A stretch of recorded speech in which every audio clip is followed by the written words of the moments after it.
Assalamualaikum warahmatullahi wabarakatuh. Saya Dwi Aryadi Sudibyo Siombing dari D3 2013. Saya di sini akan menjelaskan tentang soal-soal perbaikan UAS. Yang pertama, soalnya adalah sebutkan dan jelaskan keuntungan dan kekurangan dari penguat gandeng. Yang pertama, penguat gandeng ada 3. Ya, pertama penguat gandeng RC, penguat gandeng trafo, dan penguat gandeng langsung. Ya, ini adalah rangkaian dari gandeng RC.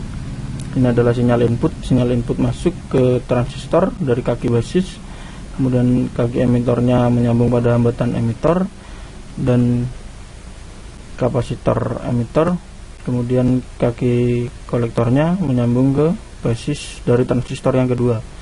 Transistor yang kedua menyambung ke kaki emitornya, menyambung ke hambatan emitor dan kapasitor emitor, lalu ke ground, dan kaki kolektornya adalah outputnya.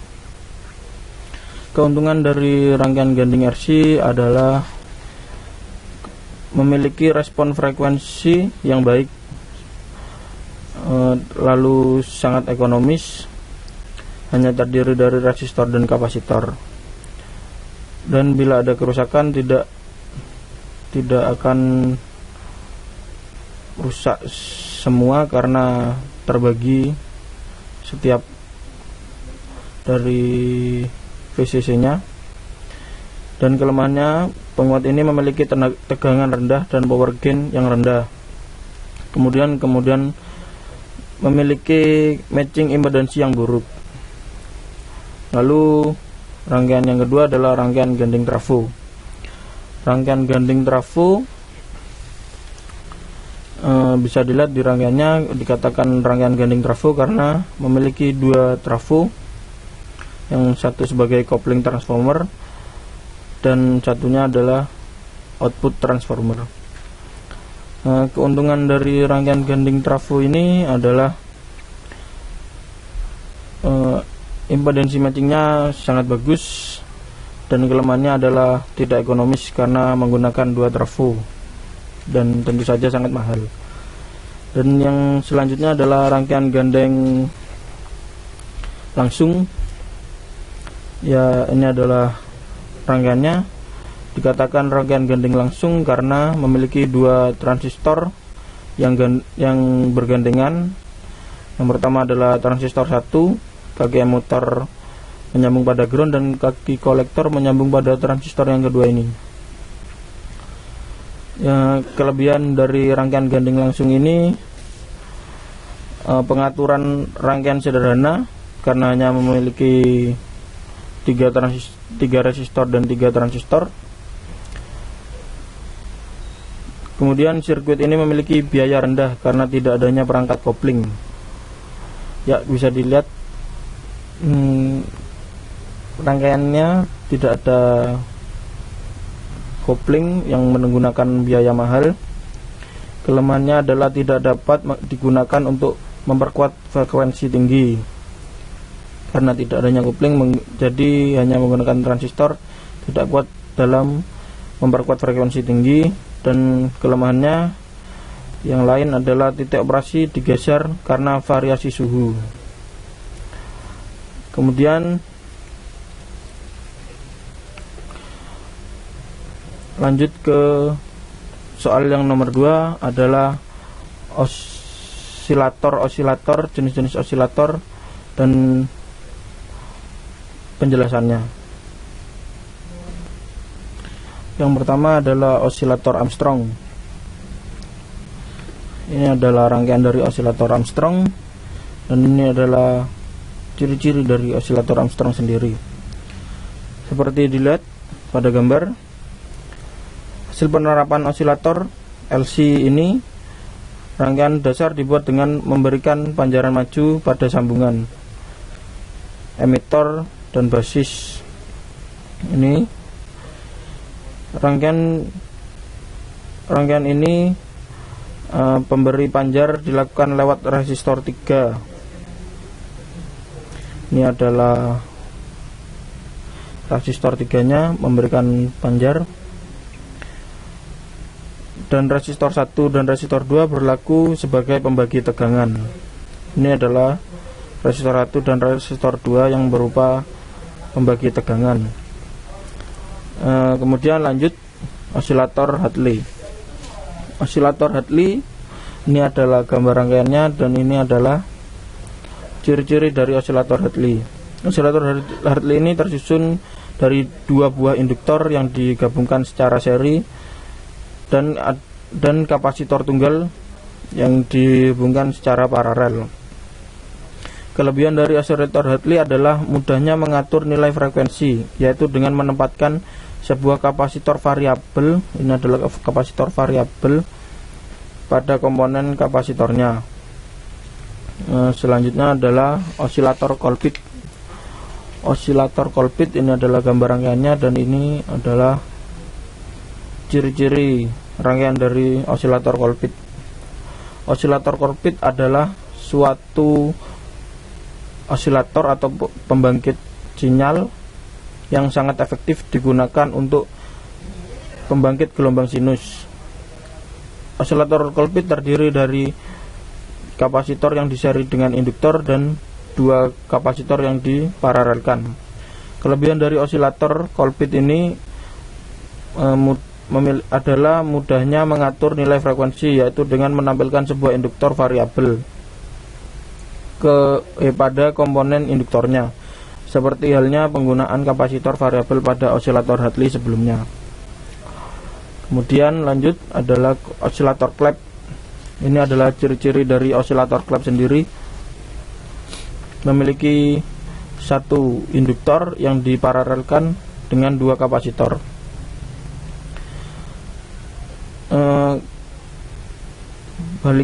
Balikan dikembangkan, ya, ini pada osilator Colpitts.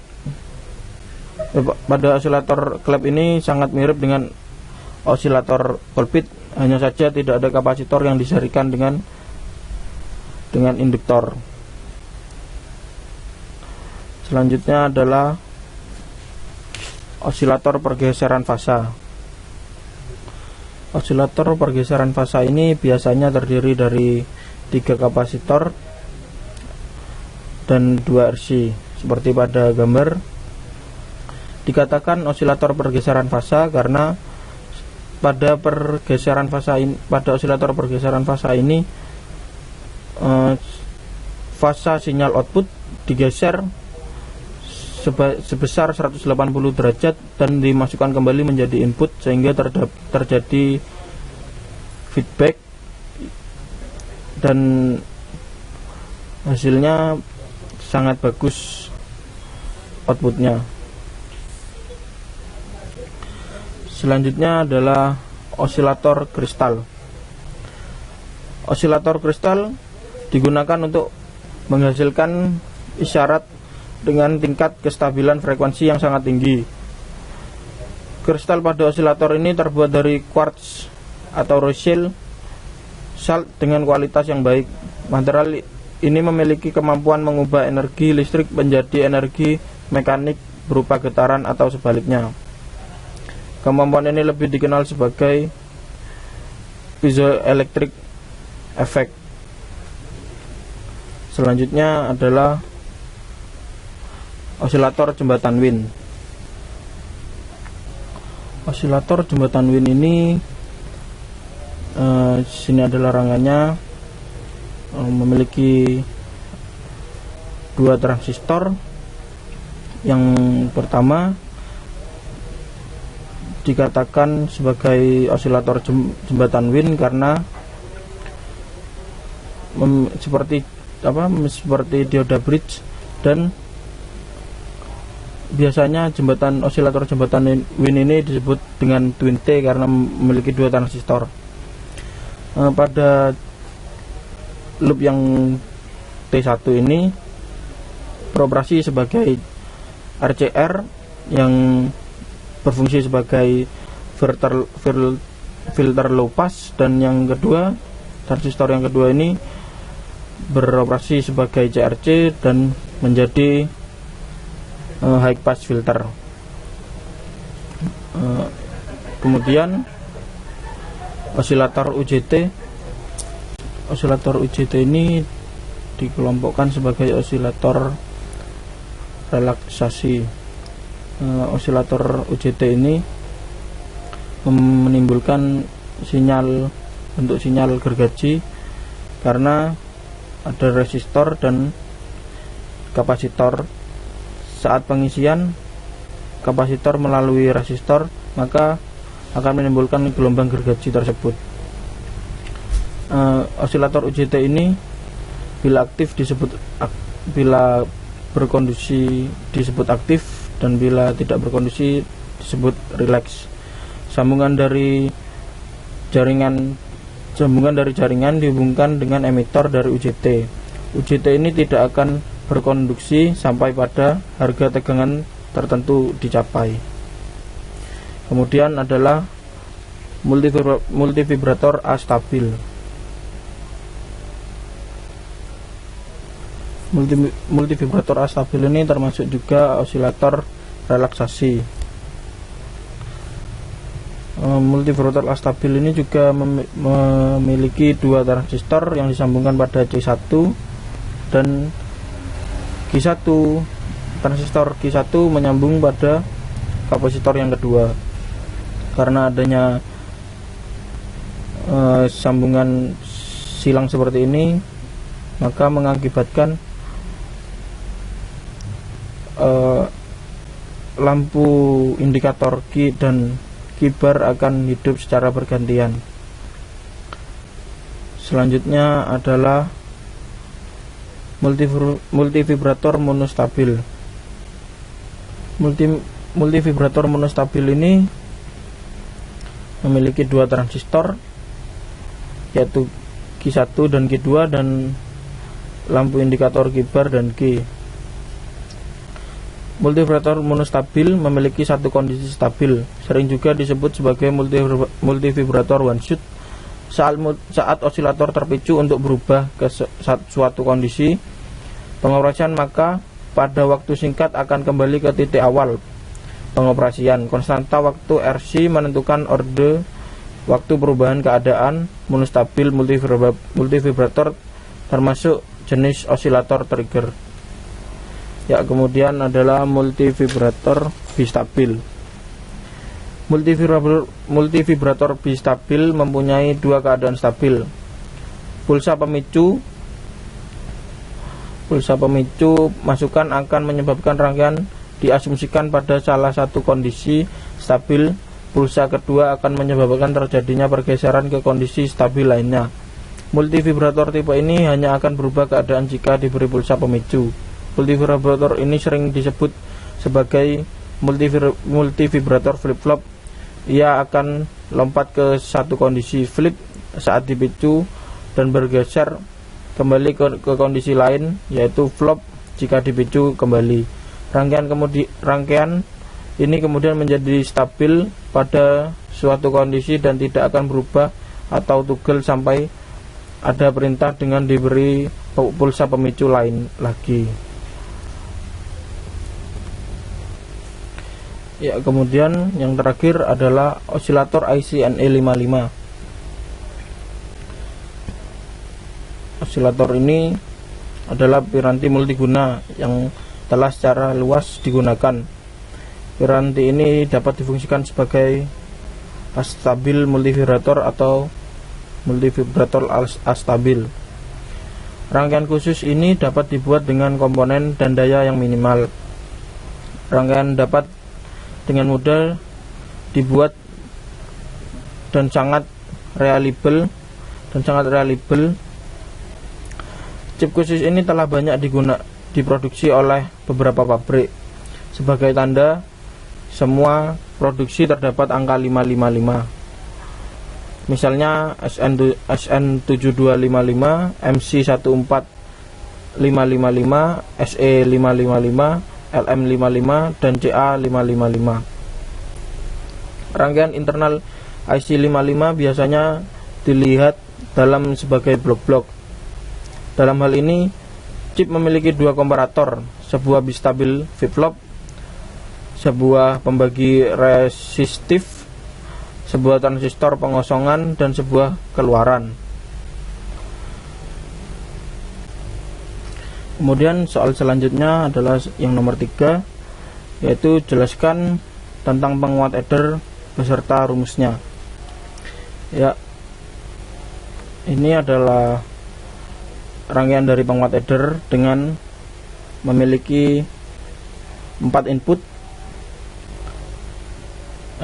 Penguat adder sendiri sama halnya seperti penguat op-amp inverting, hanya saja memiliki beberapa input atau lebih dari satu input. Ini adalah rumus dari penguat adder sendiri.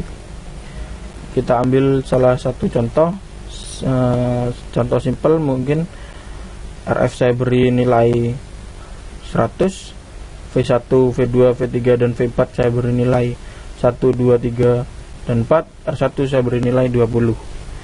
Sehingga pada rumus untuk melihat Vout adalah bisa dilihat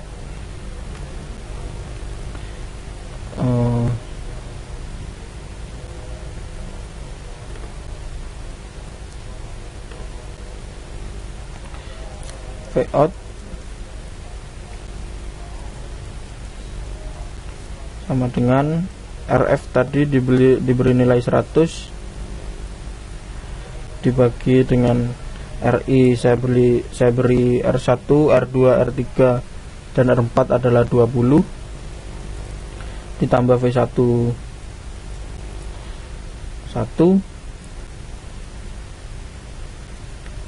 itu saya dikali V1, lalu ditambahkan dengan 100 dibagi dengan 20 dan dikalikan dengan V2 yaitu 2, dan lanjut ditambah dengan 100 dibagi 20 dan dikalikan dengan V3 yaitu 3, dan ditambahkan lagi dengan 100 per 20 dikali dengan V4 adalah 4, sehingga dapat diturunkan Vout nya adalah 5 ditambah 10 ditambah 15 ditambah 20.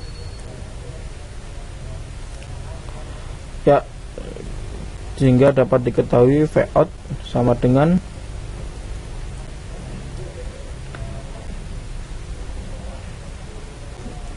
50. Ini adalah hasil dari permisalan yang saya buat tadi dari rangkaian penguat adder. Dan yang terakhir adalah soal keempat, yaitu tentang jelaskan tentang penguat balikan negatif beserta keuntungan dari penguat balikan negatif. Ini adalah rangkaian dari penguat balikan negatif sendiri. Dalam sistem kendali umpan balik feedback circuit ini dari output dikembalikan ke input. Sinyal yang kembali ini bergabung dengan sinyal asal yang menghasilkan perubahan besar dalam penampilan dari sistem. Umpan balik negatif berarti sinyal yang kembali mempunyai fase yang melawan sinyal input sendiri. Penguat balikan negatif ini memiliki beberapa kelebihan. Yang pertama adalah memiliki stabilitas gain yang baik, lalu mengurangi efek distorsi non-linear, kemudian meningkatkan respon frekuensi, meningkatkan stabilitas rangkaian, meningkatkan impedansi input, dan menurunkan impedansi output. Ya, dan yang terakhir dapat menambah lebar pita atau bandwidth sendiri. Sekian dari saya. Terima kasih atas perhatiannya. Terima kasih. Assalamualaikum.